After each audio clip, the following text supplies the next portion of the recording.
अस्सलाम वालेकुम दोस्तों, उर्दू नॉलेज चैनल में आपका वेलकम। दोस्तों, रामकोट किला आज़ाद कश्मीर में मंगला डैम के दरमियान एक चोटी पर वाक़ है, जो दिफाई मकासद के लिए एक ढलवान चट्टान पर बनाया गया। इस किला के मरकजी दरवाज़ा तक जाने के लिए तकरीबन 440 सीढ़ियाँ मौजूद हैं। इस किला तक जाने के लिए आप कश्ती का सफ़र करके सीढ़ियों तक पहुँच सकते हैं। चबूतरे से तकरीबन 440 सीढ़ियाँ आपको रामकोट किला के मरकजी दरवाजे तक ले जाती हैं। अगर डैम पानी से भरा हुआ हो तो ये सीढ़ियां कम भी हो सकती हैं।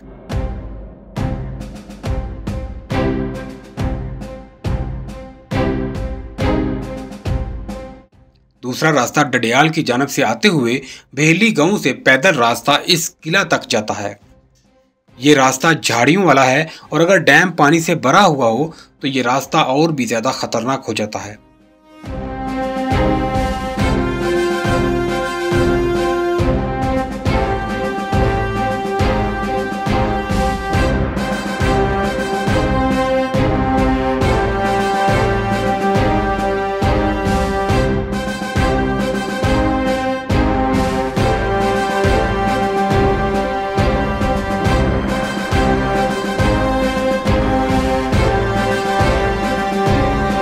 मरकजी दरवाज़ा ढलवानी चट्टान पर बनाया गया है ताकि किसी बैरूनी हमला की सूरत में यहाँ तक रसाई खासी मुश्किल हो।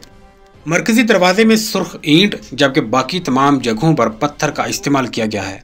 शायद किसी हमले में मरकजी दरवाज़ा तबाह हो गया हो और इसके बाद इसकी तामीर नौ की गई हो।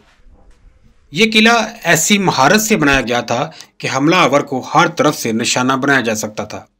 ये किला एक गहरी खाई के सामने वाक़ है जहां सिर्फ चंद लोग ही जमा हो सकते हैं ताकि चंद लोगों को आसानी के साथ निशाना बनाया जा सके और इस किला की हिफाजत की जा सके।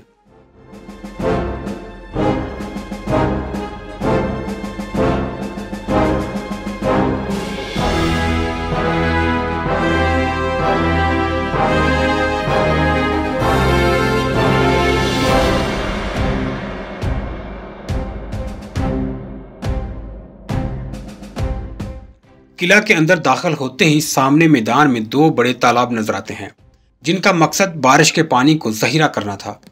जब यहाँ डैम नहीं था तो सैकड़ों साल पहले ये किला दरियाए झेलम और दरियाए पूंछ के संगम पर बनाया गया था।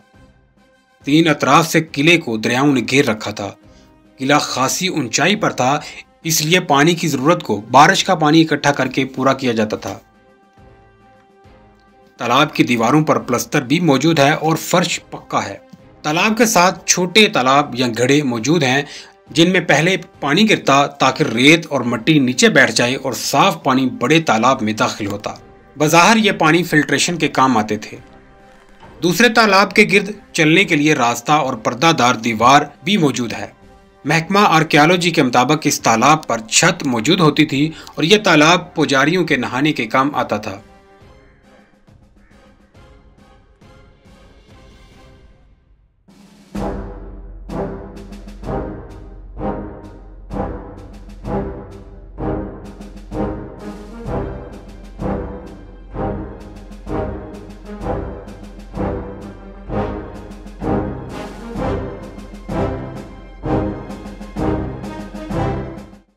तालाबों के साथ ही दारोगा की रहायशगाह है जहां पहुंचने के लिए सीढ़ियां बनी हुई हैं। दारोगा की रहायश 6 कमरों पर मुश्तमिल थी, जहां पर दोनों तरफ कमरे हैं जिनके दरमियान में एक वसी बरामदा है जिसकी छत अब मौजूद नहीं। कमरों से सीढ़ियां छत को और तय खानों को जाती हैं।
किले की फसील के साथ एक ढलवान है जो यकीनन तोपों को ऊपर लेकर जाने के लिए इस्तेमाल की जाती होगी।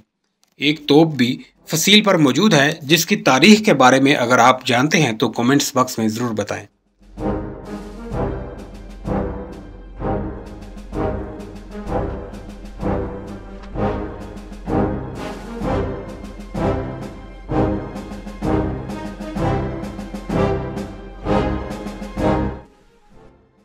मरकजी दरवाजे के बाएं जानब थोड़ी ऊंचाई पर एक मंदिर बना हुआ है।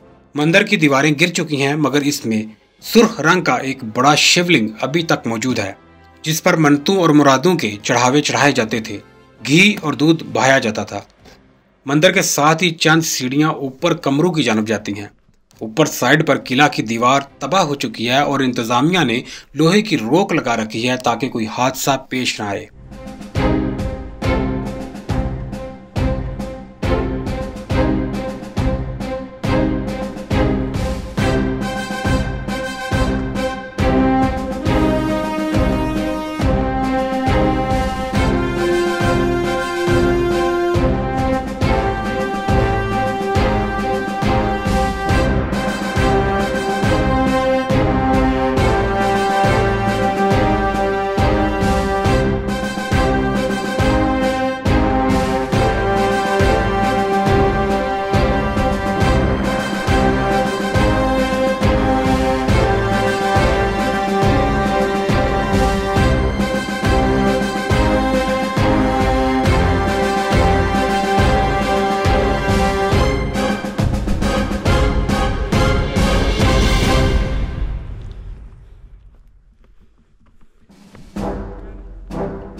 किला के टॉप पर खड़े होकर दूर दूर तक नज़ारा किया जा सकता है और ये नज़ारे काबिल दीद होते हैं और सयाहों को अपनी तरफ मतवज्जे करते हैं, बिलखसूस जब मंगला डैम पानी से भरा हुआ हो। किला रामकोट की तामीर के हवाले से मुख्तलिफ कहानियाँ मिलती हैं। बाज़ मौरखीन के मुताबिक ये किला गौरिया सल्तनत के सुल्तान गयासुद्दीन के हुक्म पर तामीर किया गया। बाज़ के मुताबिक गखड़ू के तगलू नामी गखड़ ने बनवाया था। बाज़ मौरखीन के मुताबिक हिंदुओं की मजहबी किताब रामायण के हीरो रामचंद्र के नाम से यह किला रामकोट तामीर किया गया। ये किला न जाने कितनी सदियों और कितनी दास्तानों का अमीन है। पोठोहार के किलों में ये किला सबसे अच्छी हालत में मौजूद है और इसे मजीद मेहनत करके एक बेहतरीन सियाहती मकाम में बदला जा सकता है। अगर इस किला पर थोड़ी सी तवज्जो दी जाए तो यहाँ लोग जूक दर जूक आएंगे, क्योंकि ऐसे नज़ारे आपको किसी और किले में देखने को नहीं मिलते। जब मंगला डैम का पानी डेड पोजीशन पर हो तो भी यहाँ पर सब्जा के नज़ारे काबिल दीद होते हैं।